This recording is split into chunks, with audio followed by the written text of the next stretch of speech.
What's going on, guys? Welcome to Movement Mindset, powered by Station Athletics. I'm Chris Hardenberg here with Dave Whitson. Quick thank you to Dave for filling in for me last week. So if you're someone on the other end saying, man, I really like Dave by himself, I hope Chris doesn't come back. Sucks to be you, because I'm back, whether you like it or not. I thought that was going totally different right there. Nope. So there's the clip for Instagram. Sucks to be you. Check out the next podcast. So today we came back, and Dave and I have been going back and forth over the last couple weeks. We did a sleep episode. Honestly, at this point, a little, like a hair less than a year ago, because it was after the Open. Yeah, it's a little while ago. Yes. And we've been talking about getting back to it and doing a full sleep episode. And so today's that day. We're going to go over sleep, some things that go on hormonally, how to, things you could do throughout your day to maximize your sleep, and not in a stress way, but just more so like, so you can actually wake up with energy, which is like, most people don't get that. No. So, well, first off, this is going to be a little, not geeky, but it's going to get into the weeds a little bit. If you're a nerd, you're going to love this one. Yeah. So, speaking of which, if you're big into this stuff, you know it. I'm trying not to use all the technical terms because I'm going to mess them up. I just am. I have no notes in front of me. I'm going to mess up the terms. I might pronounce something wrong. But in general, my goal is to go through kind of why this is important, what happens, and how we kind of mess up ourselves. So that way you have takeaways to make yourself feel better. Because the reality is low sleep or low quality sleep are messing up your sleep rhythm. Heart disease, blood pressure, anxiety, depression, suicidality, pretty much a whole bunch of negative health markers is linked to it. Yeah, for sure. And what most people do is they take some pill to try and mask it up, but that actually doesn't work well either. So, yeah, it's interesting. So before we kind of get into the weeds on those, for those of you that don't know, I've struggled with like chronic anxiety, and I know that when I get a couple nights in a row of poor sleep, my chest starts to get tight, and it's like normal everyday things that wouldn't bug me out or maybe minimally get me a little elevated is like all of a sudden a problem. So I've definitely noticed that. And you're right. I heard somewhere that, like, I'm sure you've heard of people like, oh, I've really struggled to get to sleep the last couple of nights, I'm going to take NyQuil. Right. And it's like, It's like, that's not the purpose, because it gets you to fall asleep, but you actually never hit that deep REM cycle. Yep. And so it's like, you're doing that in an effort because, yes, if you're sick and can't fall asleep, you are getting better sleep than if you're up all night. But that's what that's for. And the people who just use it to just to get sleep, it doesn't work like that. So yeah, it turns out that alcohol too, people are like, oh, calms me down and go to sleep. Turns out it kind of keeps you from getting deep sleep. Yep. CBD, THC, turns out it doesn't help in the way that people think it does. Yeah. So let's get into it. So we talked a little bit off air. Dave did have some notes, but I guess he abandoned them. So let's talk. I listened to my notes on the way in. So where do we want to start? Do you want to start with kind of the hormonal and kind of the ebbs and flows through the day? Yeah. So your sleep cycle, circadian rhythm. Yep. Right. It's dictated by a few things. So one of those things is cortisol. Yep. And we'll talk about that. We talked about, see, I'm not messed up the word already. Melatonin. Melatonin, yes. Yeah, melatonin. There's also adenosine, and you have dopamine too. So to kind of put this together, cortisol, usually known as a stress hormone, but that wakes you up. Adrenaline, or what's the hormone that goes with it? There's the precursor to adrenaline, kind of goes with that. Okay. Circadian rhythm, hey, we're talking about sunlight. Dopamine is kind of the happy, productive hormone. And if you get low sleep, that hormone drops significantly. And if you look at late at night, which we'll talk about that also drops it, which is why depression's linked to staying up late at night as well. They're not sure if depression causes staying up late, or staying up late is an impact on depression. Yeah, it's what's causality, what's... chicken or the egg type thing. Yeah. What else am I talking about there? Circadian rhythm, adenosine, dopamine, melatonin. You didn't mention melatonin. So melatonin is the sleep hormone. Adenosine is what makes you kind of feel groggy. So it builds up during the day. Interesting. And it triggers you to go to sleep. Okay. So when we wake up in the morning, you have a bunch of adenosine there. Okay. And your body has to clear it. That's that groggy feeling. Yep. Right? In the morning also, cortisol is supposed to be released because that wakes you up. And whether it's the sunlight naturally doing that, a noise, your alarm, just lights overhead can wake you up. So I'm not saying to do this, but they did this kind of funky study where they took teenagers who like to sleep in and stay up late, so their whole circadian rhythm is offset. And while they were sleeping, they just flashed the lights on from overhead on and off, and it helped reset their circadian rhythm so they would go to sleep earlier at night. Interesting. Yeah, so their eyes weren't even open. And they probably, I would assume, probably those couple of nights they did that, they probably woke up not feeling great. No, But, not at all. Right, but it it's only like, took a few days to yeah, get into and then it. it's like you kind of reset the rhythm, so that's Yeah. interesting. So when you wake up, adenosine, so cortisol gets released. There's a little bit of adrenaline, or the stuff precursor to adrenaline gets released from right above your kidneys and also in your brain too. And it kind of tells your muscles to get moving. That's why they think that's part of the reason why everyone kind of stretches or has something in the morning that they do, wherever it is.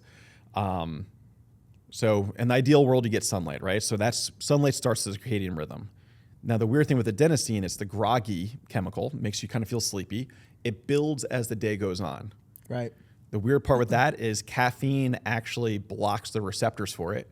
So if you have caffeine too early in the day, it doesn't get cleared. So when your caffeine wears off and your post-lunch, you get a double hit of all that stuff, which is the afternoon slump, which is kind of natural anyway. We'll talk about it a little bit. But sunlight helps trigger that circadian rhythm. And then at night, that's when melatonin and everything should get released. And we don't want cortisol to release. And that's where it's tough being on screens and everything. So ideal world, when we wake up in the morning, ideally we're getting first of the morning sunlight. What I mean by that is when the sun is lower in the sky, because it actually changes as it goes up overhead, the type of photons, which will change how your body reacts to it to set your circadian rhythm, which is weird, right? Yep. So I'm not saying to wake up at dawn, first thing first, okay? JJ. Yeah, you don't have to wake up at dawn. Are you a dawn person? Are you No, an look early at his morning face. He's person? like, no. Well, he kind of is, but not No, really. I get up at 5:45. I'm a 6:30 gym guy. There you Yeah. go. Yeah, so that's solid. But you said, though, like, you're in at 6:30, but it's not your preferred time. No, I'd rather work at a 9. Oh, like 9, 10 a.m., I feel the best. If I can go in, I will go in at 7, like off my choice. But since it's a 6:30 class, I show up for that, and I just kind of like And Grog around. Yeah, and literally all JJ's friends are in at that time, so it's just a bunch of tired people laughing at each other. that's exactly what it is. Really?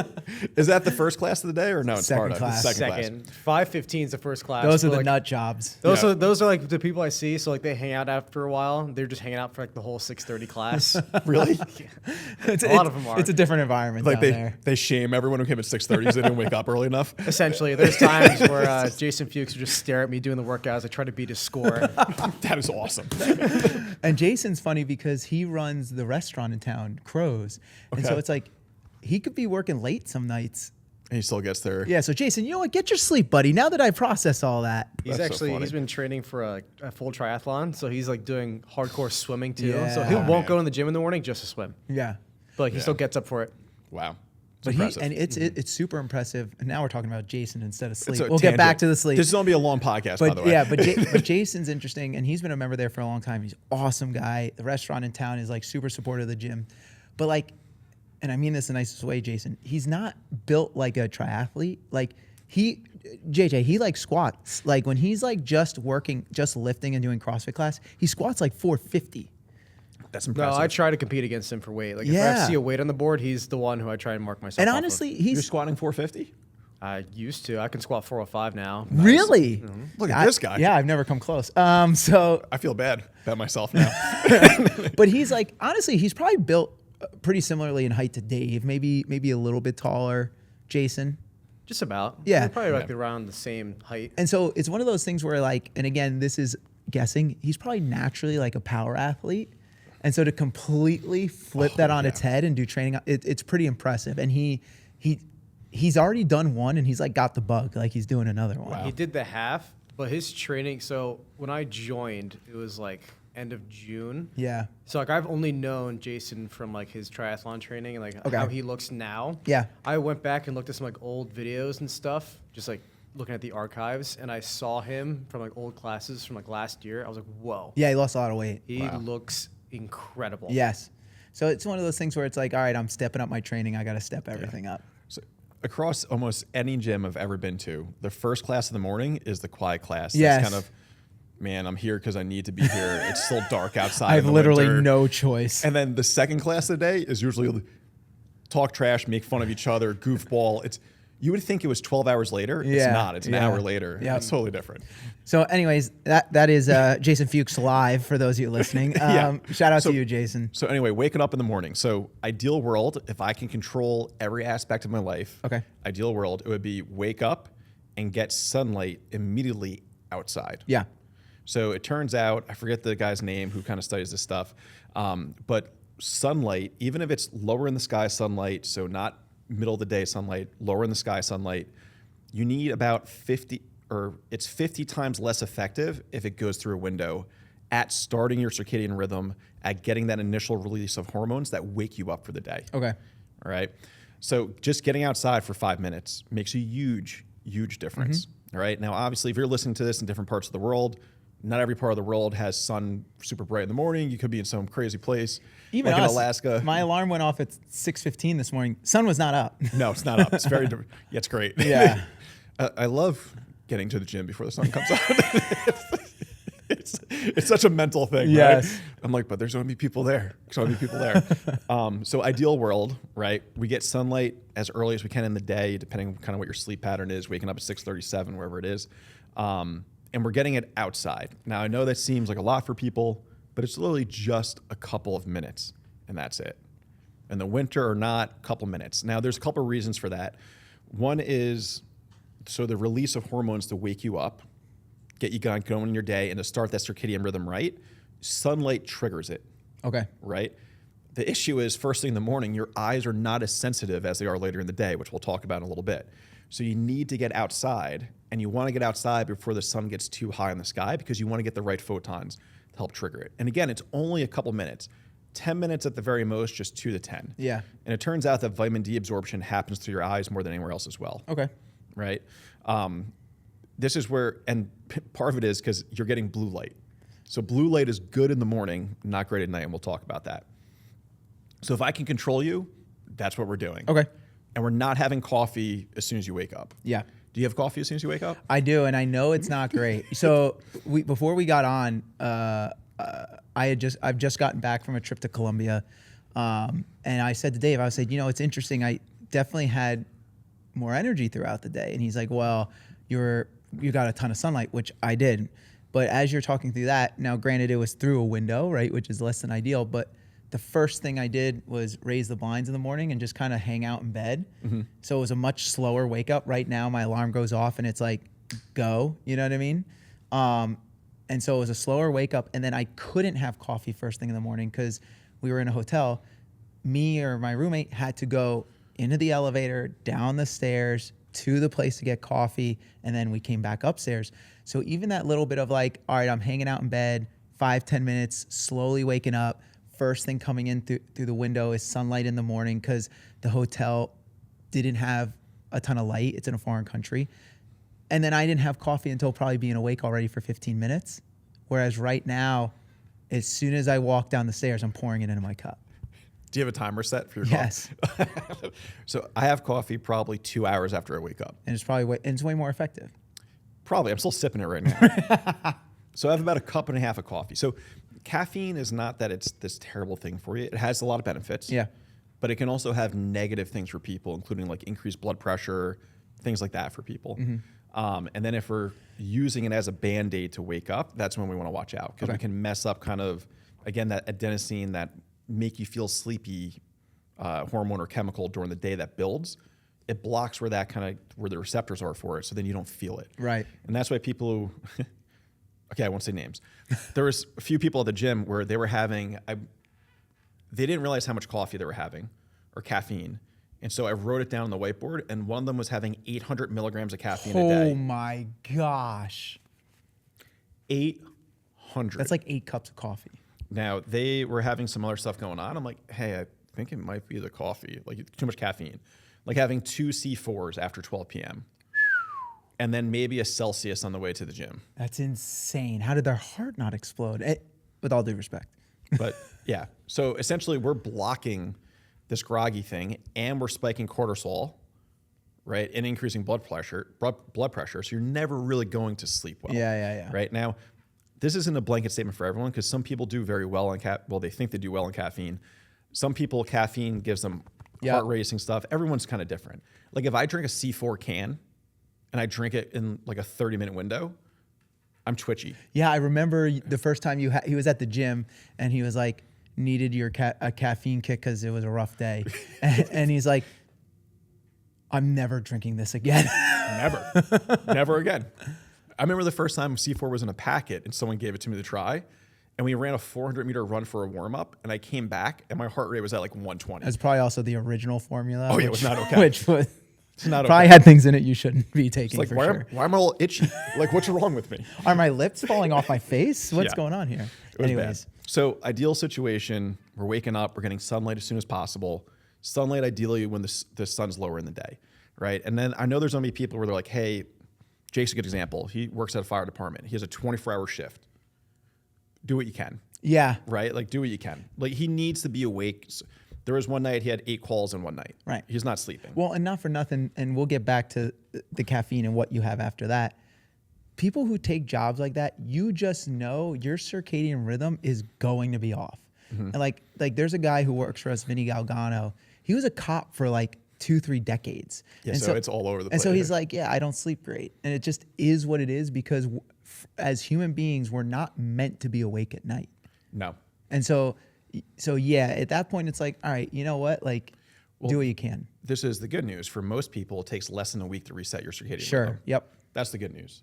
The bad news is there's a lot of habits you have to kind of overcome and build on top of. Right. So we got the sun, and then you mentioned caffeine Later later in the morning. Yeah, later in the morning.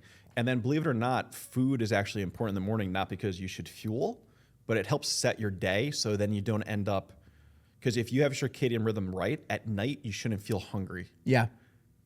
If you feel hungry, you know your circadian rhythm's messed up at night, which is kind of a whole nother thing. But eating in the morning is actually helpful for kind of reset, making sure you have that circadian rhythm right. So here we are, we're going through the day, we wake up, we got our sunlight, right? It's lunchtime. That afternoon slump that most people feel, it turns out it's pretty normal and common. Like it's not a bad thing unless we're so caffeinated, then we drop. But most people, their dopamine and everything drops early afternoon, and then it rises, and then it settles down as the night goes on. Yeah. Okay. So the do stuff hormone, stuff like that, it's normal mid-afternoon, which is, we were talking about earlier too, is all these countries have a siesta. Yes. Where no one does stuff in the afternoon. Some people take naps, sometimes it's lunch and short nap. It's pretty natural to do it. And even the nap side of it, as long as you're not hitting REM sleep when you nap, it's okay.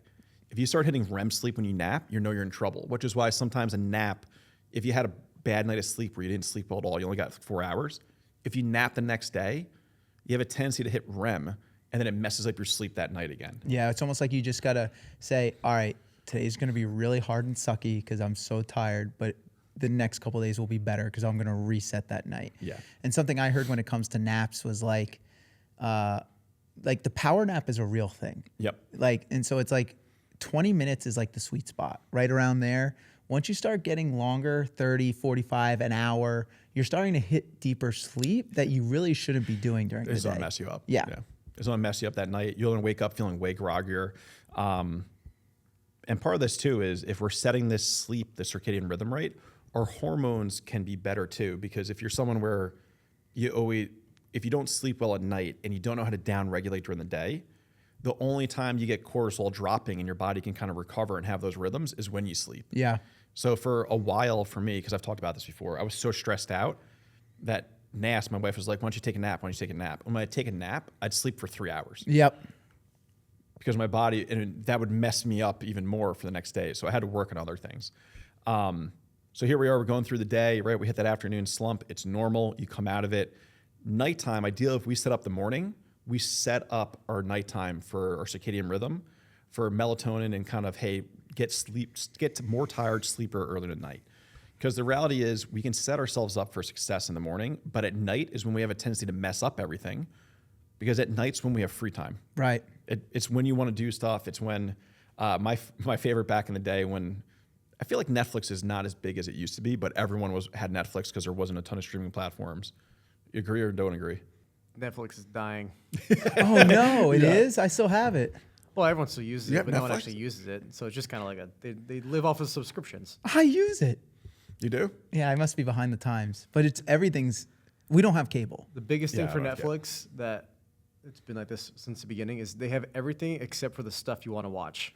That is true. Like anytime you're looking for a movie, it's like if I wanted to watch a movie from 9 years ago that really wasn't that good anyways, I'd find it somewhere. I would have watched It'll be it on nine- Netflix. Yeah. Yeah, it'll be on Netflix.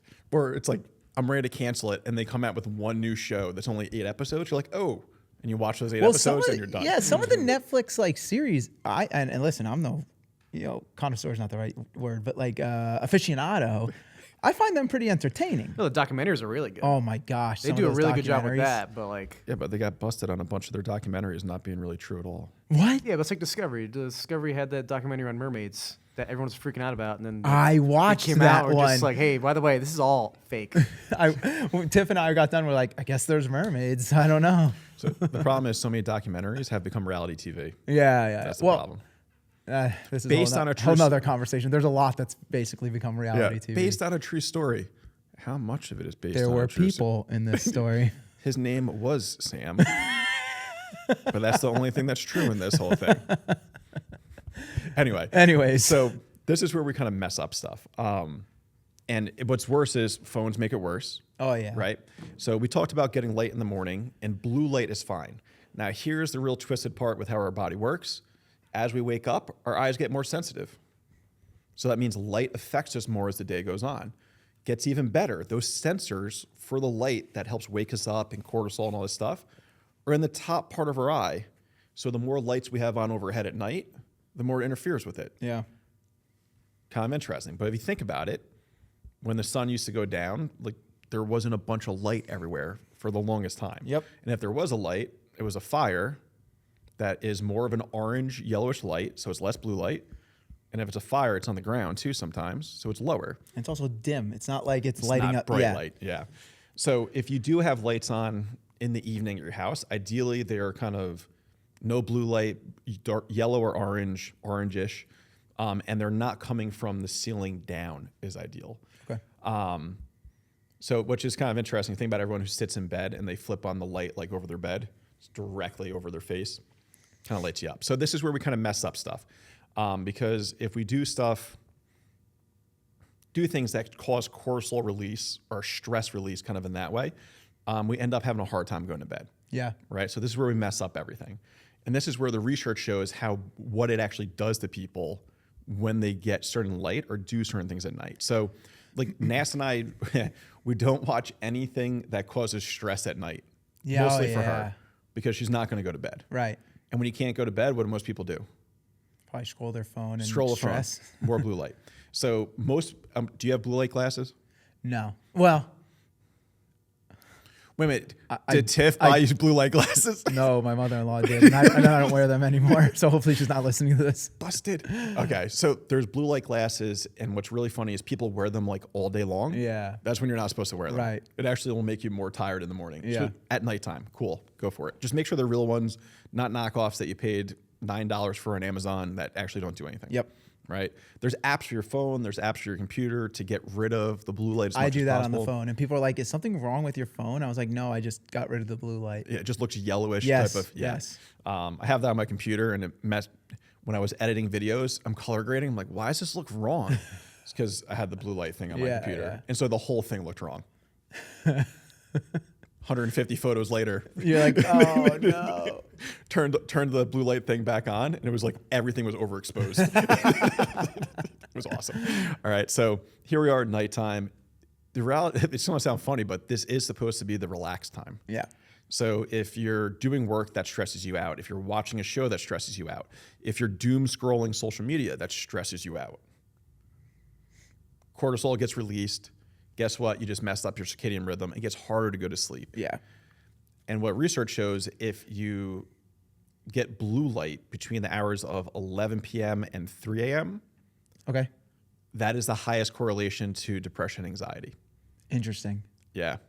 It's like most people, Now think about all the teenagers that mess up their circadian rhythm and doom scroll social media late at night. And meanwhile, it's supposed to be the time where they get the most amount of sleep, right? So that becomes an issue. So at night, ideally, cortisol drops. Adenosine is built up in the body because as the day goes on, it builds up. And so melatonin should get released. But if we're constantly hitting cortisol, stress stuff, melatonin is not going to happen. And then if we're constantly getting blue light, melatonin is not going to happen as well. Either. Yeah, and I feel like cortisol is an interesting hormone because I just thought of this as you were talking. It's like the carbs of hormones. And what I mean by that is like Yeah, people it's a good example. carbs have a bad name, right? It's like, oh, you eat too many carbs, you get fat. And it's like, no, carbs are not bad for you. How many you have and where you get them from is not great, right? Like if you're not an athlete and you're eating 300 grams of carbs a day, yeah, you have too many. And you're getting your carbs from candy, probably not a good choice, right? Yeah. You're having 5 Gatorades a day. And Exactly. You work out for 30 minutes, really. Exactly. Yeah. Now look at cortisol. Cortisol is not a quote unquote bad hormone. Your body needs it and it needs to be released at certain times a day, right? Like adrenaline, cortisol. If you hit fight or flight and it is legitimately fight or flight, you're about to be mugged in an alleyway. You need those, right? When you first wake up in the morning, you want cortisol to be released to wake you up to go about your day. But it's how much is being released and at what times of day. And that's where things can get screwed If it ever up. shuts off, and it should be ebbs and flows. Correct. Because part of this too is the more light we get at night, the less dopamine we produce too. Right. And so it's this really weird trade-off.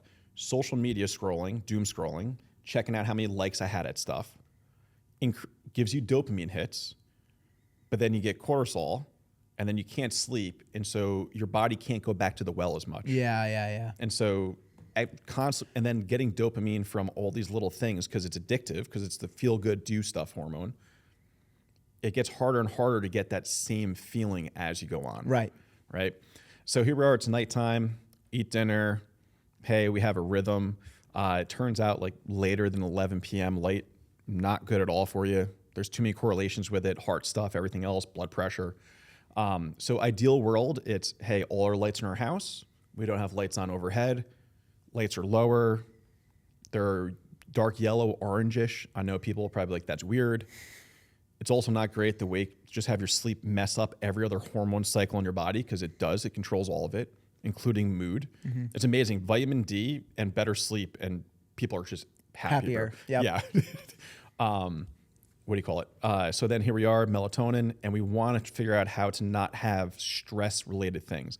And this is where it gets interesting if you're a couple, because usually you don't see each other all day. So when do you talk about stressful things? Right, at night. At night. So I'm not trying to upset women right now, but in general, women have more negative thoughts than men. Okay. Which is why women have the hardest time falling asleep at night. They're also, my wife and I talk about how a woman's brain is also formatted like spaghetti, like thoughts run into each other, where men is like a waffle, where it's like you have sections. And if I'm not in that section, I'm not thinking about it. Have you read that book or no? No. Spaghetti and waffles? Yeah. But it's like you combine both of those two things. That's why women can lay awake at night thinking about all the things they got going on. Everything from the whole day and everything for the next day. Right. Guys have a nothing box. They really do. They have a nothing box. It's amazing. Yeah. It's this kind of funny thing, and people don't think it's real. It's literally real. It's real. So for me, I can watch a war movie. I can watch Saving Private Ryan and then fall asleep 30 minutes later. If Nash watches Saving Private Ryan, we're up for 2 to 3 hours, and we have to watch something else that's calming and soothing. Something that's just feel good. Yeah. Because otherwise it's not going to go well. And so these are things that we have to understand as a reality. Like we can pretend like it's not, but it is. So it's usually important for Nass and I to have a conversation about whatever's on her brain before she goes to bed. Okay. Like, and earlier in the night, the better, which is why we do the brunch. Right. It's it can be once a week, whatever it is. It's just a reality of how we function. If you're a guy who has a lot of stress and anxiety going on in their life, and you're really, really chronically worried about stuff, you'll feel that sensation at night where, I'm not sure if you've ever felt it. I felt it before. Like 100% have felt it. I lay down, I try to go to sleep, and I can feel my heart rate go up. And then my breathing gets shallower because I'm so stressed about stuff. Because I've dissected it a lot. Shout out Diane McGee, my therapist, is you've poured yourself out in a day, right? Because you ran a business, you got people bang your attention, how am I going to pay the bills, this, that, and the other thing.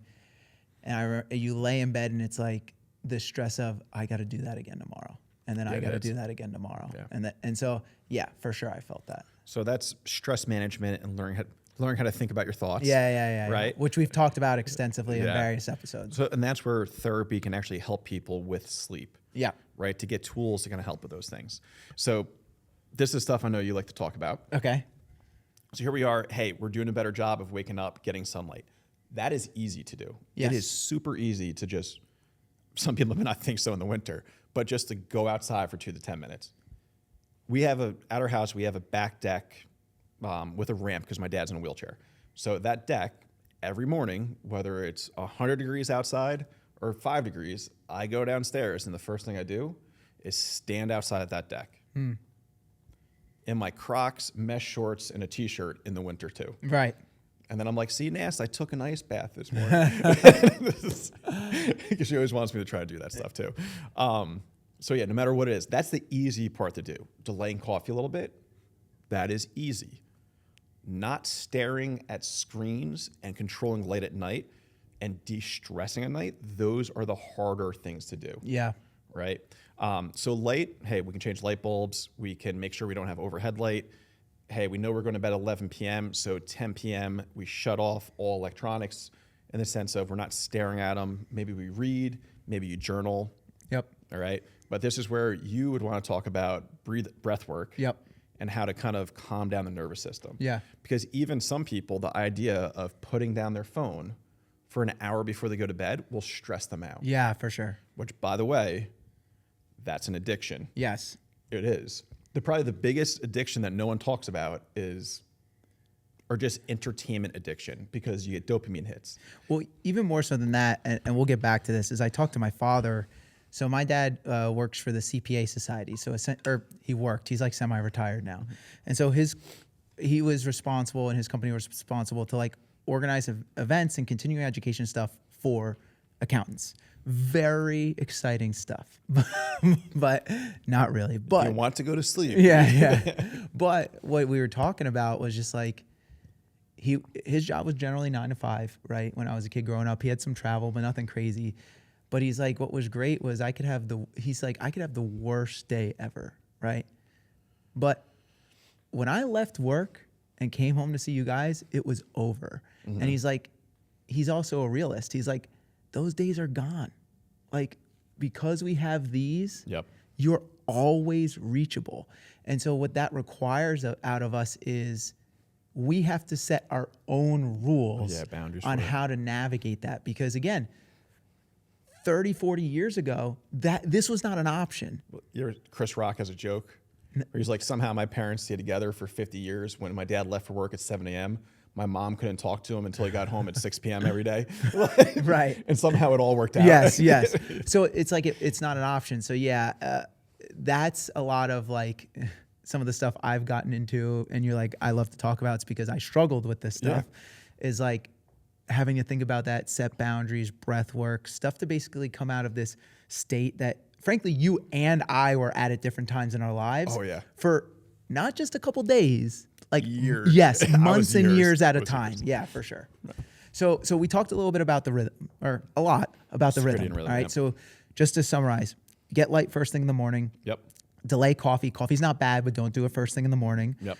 And then also, those are the two main things I think in the morning. In the morning, yeah, and just you're going to feel groggy when you wake up. Yeah, but and that's helps, okay. But it helps set when you can actually go to sleep at night. So if you want to work and go into bed earlier at night, you have to get sunlight earlier in the day in the morning. Yeah. Okay. So sunlight, delay coffee. A lot of people recommend you could get sunlight and drink water first thing in the morning. That's recommended, and then delay coffee a little bit in the afternoon as you go throughout your day. Limit the amount of blue light exposure, or in some capacity, be accepting of the afternoon, a slight afternoon dip. That's normal. It's normal. I always thought if you on that dip, if you do need a little bit of coffee, that's okay. But it's like people usually say around noon. Yeah. But again, if you don't have to, don't. And then as you rise into the evening, slowing down, resting, digesting. Don't watch anything or do work that's anything that's stressful, and try to limit blue light. Did I hit on all the main points there? Yeah, those are the main points with that stuff. But then it's okay. How do you de-stress? And that's exactly what I was. Evening. Yeah, so that's what I was going to get to next. So it's like, okay, let's get actionable on how we do some of these things, right? So like Dave said, the morning's easy. All right, when my alarm goes off or I wake up, instead of going down and drinking the coffee, I walk the extra 10 feet and stand outside for 5 minutes. Not hard, right? And then let's say I get a shower, get dressed, then drink my coffee. That might be an hour later at that point, right? Yeah, you're good. That's easy. So de-stressing at night, what I had to do to unravel all the bad habits I already had, so I'll talk about that. So if you're someone in that boat, was the first thing was I had to set rules around my phone. Okay. That helped not only me, but that helped my relationship. Because for those of you who work for us know, I can go to that well way too frequently. So, this is JJ. I don't answer my phone after 9 o'clock. Sorry, Chris. So you text me after 9 o'clock, I'm just not answering. Yeah, and that's fine. And so our rules are when the phone's away at dinner. All right. So if I'm home for dinner with the kids, the phone's away. Yep. And then usually kids go to bed. I might scroll my phone for a little bit. That's usually around 7:30, 8 o'clock. And then when I sit down on the couch at night with Tiff, which depending on the night is usually around 8:30, 9 o'clock, the phone is away. And so that was hard for me to do. I'm on text Chris at 8:30 every night. Is your phone away?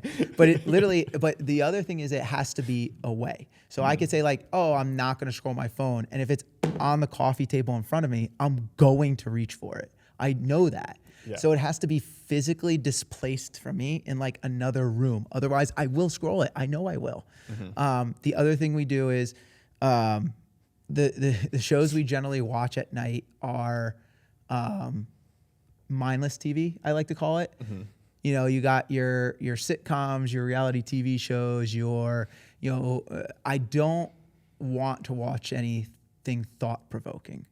I found that for me, and a movie's not like a documentary or something like that is not necessarily good for me at night because I'm like, I wonder what came of it. It's thought provoking, right? So I limit that. And then when I was really going through it, I would always do some sort of breath work last thing before I go to bed. And so I used an app called Headspace. And literally they had, at the time, this was years ago at this point, at the time they had 10 free sessions. And then it was like, if you bought a subscription, you had all this other stuff. For years, Dave, I did the same 10 breathwork sessions over and over and over again. And all it was bringing me into my breath, trying to bring the stress down, calm down. And I found that as I got better, it was not great at first. No. Like if anyone thinks you're going to unravel some of this stuff to calm down before bed in a week, you got another thing coming. Like it's years of habits. Correct. Yeah. And so I did it every day, every night, almost every night before bed for years. And now I don't need to. Now I can just go right to bed because I've unwound. My therapist says thinks of it like walking a hiking trail. And so if you're walking the same trail, you know how it's like worn, like you can see where the trail is. And so it's like those old habits are the trail. And what we're trying to do is make a new one in the brush that doesn't exist. And so it takes a lot of time and effort to do that. And so if you don't fix it in a week, guys, that's normal. You're not going to fix it in a week. But I did it over the course of years. And after doing it over the course of years, it's gotten to the point that I don't have to do it anymore. So those are some of the big action items is like I would definitely, in the evening, set rules around the phone, set rules around the TV. Absolutely, positively do not watch it in bed. No. That is Don't have a TV in your bedroom. No. And I don't have a TV in my bedroom. I have this thing. TV is an absolute no-no in your room. Keep the lights low. That's actually something my wife does really good is like the only light on in the room is like our little lamp on the side versus the hi-hats. But I also don't think it's a great idea if you're watching TV to have no lights on in the room because that TV screen or it makes it feel brighter. Correct. Yeah. And it like blows your eyeballs out. So lights low, and then rules around the phone and set some sort of breath or journaling rhythm before bed until you get to the point that you don't have to do it anymore. Very similar to nutrition, right? Unless you're a bodybuilder, the goal should be not to weigh and measure your food for the rest of your life. No. It should be do it for a time until you can look at a piece of chicken and be like, that's about 6 ounces. I'll be fine. Yeah. Because part of the reason why people change habits or do new things is because the pain of not doing it becomes bigger than the pain of keeping it. And most people with sleep, it's this weird thing where they'll complain about it. They'll say they're so tired, but since the pain of not sleeping hit in the same way as the pain of other stuff. What I mean by that is, cool, like, no, you get one bad night of sleep, your blood pressure isn't high the next day. But you've been doing it for years, and guess what? Your heart's been overworked, your blood pressure's higher, you messed up your hormone cycles, but it's been years of it slowly getting worse and worse. It's the same thing when anything that's hormonal, it's not an immediate thing. So even like insulin's problems. Right. Your body fights it, your body fights it, body fights it, body fights it. Well, I've been having a donut every morning for years. I've been having ice cream at night for years. And then finally your body's like, I can't do this anymore. Yes. And it's like, yeah, it's down. And then you have a much bigger battle. So if I could shake people and tell them that, hey, like mood is better, energy is higher, health risk factors, lifestyle health risk factors go down. If you just learn to have a normal sleep cycle that if you didn't have screens, you would have already. Right. Because what else are you going to do at night? Stay up and just stare at a radio? Because that's what people did. And right. then they went to bed. Yeah. Right? And they got up closer to the sunrise. It was normal to do that because the sun will wake you up. If you've ever gone camping, you wake up early because you have no way to block out the sun, even in the tent. You just wake up. Yeah. It's just part of it, right? So you almost have to, it's not sound funny, you almost have to stress out more about the negative side effects of really bad sleep long term. So that way you can make yourself better by kind of setting some boundaries for sleep. Because people will listen to this and then do nothing about it or do one small thing. Right. But then forget about everything else. Right. Well, listen, I know they said sunlight, but I really like staying in my bed for like an hour and a half in the morning. And I have a timer on my coffee. So as soon as I get out of bed, I have my coffee. But I'm going to wear my blue light glasses at night. That's cool. But set your day so that the blue light glasses actually matter in the evening. Right. Right. So even if I could go back in time and tell myself all those years where I slept awful, like went to bed at 11 p.m. and woke up at 3:30 in the morning for like a year and a half, 2 years straight. Yeah, it was great. Great for my relationship. All my relationships got better in that time. I was handling stress and conversations so well. I wasn't a maniac. Still now, if I don't sleep, I get angry. That's why I know. Like emotionally, I'm not great. But if I could shake people and just be like, hey, down the line, this is really going to catch up to you. Yeah. It just is. It's the way it works. You can pretend like it's not there. You can caffeinate yourself. You can take stuff at night. That's great. It's there. Like the monster that happens when you don't sleep or mess up your sleep rhythm or just don't follow basic rules of how the planet works when it comes to a cycle with the sun. Because we're designed to work off the sun. We just are. Which is why people who have a hard time absorbing vitamin D, when they live in really cold places, they get less sunlight, they have way higher rates of depression. And I'm not sure if you notice, but naturally, people who don't absorb vitamin D better through their skin, which is people with more melanin in their skin, the darker their skin tone is, they don't do well when they live in cold environments with less sun. Right. They just don't. There's just way higher depression rates. And all the depressive music, poems, and literature all comes from places that get low sunlight. It does. Russia, Northeast United States, Northwest, rain all the time. It just does. It's reality. Like Russian poetry is depressing. Well, I even joke with Joe. I joke with Joe when it starts to get warm. I was like, oh, Tan Happy Joe's coming out. That is awesome. Because he knows, like, when it gets cold, he's like a grumpy old man. Dude, pop some vitamin D. And then when it gets sunny out and he can work outside on the deck where the office is with his shirt off, he's like, everything's great and everything's fine. I'm always happy when I see with Joe with the shirt on. I feel like I'm seeing him with the shirt off a lot. It must be a Sparta thing. It's Alex too. It's definitely, JJ knows, it's a Sparta thing. It's literally like they walk in the door and it's like, whoa, the shirt fell off of me. It's like having a wet cloth on you while you're working out. I'm not even talking about that. I'm talking about like video calls. And it's like, hey, what's going on, Al? And 15 minutes later, I'm like, why do you have your shirt off and you're cooking food? What's happening? No, I told him that he needs to eat during the calls because it's during his dinner time. But, but anyway, now we're completely off topic. That's all right. But if I could shake you and have you start doing like some sleep rhythm stuff, it will change your life long term. Like it will. Like it just all these other health markers get better. It really does. So listen, guys, like Dave said, if he could shake you, please take. That's why I wanted to summarize it. Hey, get sunlight in the morning. Delay your caffeine. Don't bombard your eyes with screens if you can during the day. Accept the little bit of afternoon lull as normal. Screens during the day, not a huge deal. At night, right? There you go. At night, Okay. Yeah, yeah. So accept the afternoon lull as normal. Make sure you're eating at a normal rhythm during the day, and then at night, try to limit screen times, limit anything that will stress you out, and then set some sort of routine to bring. Then set some sort of routine to bring down your stress level at night so that you can go to sleep.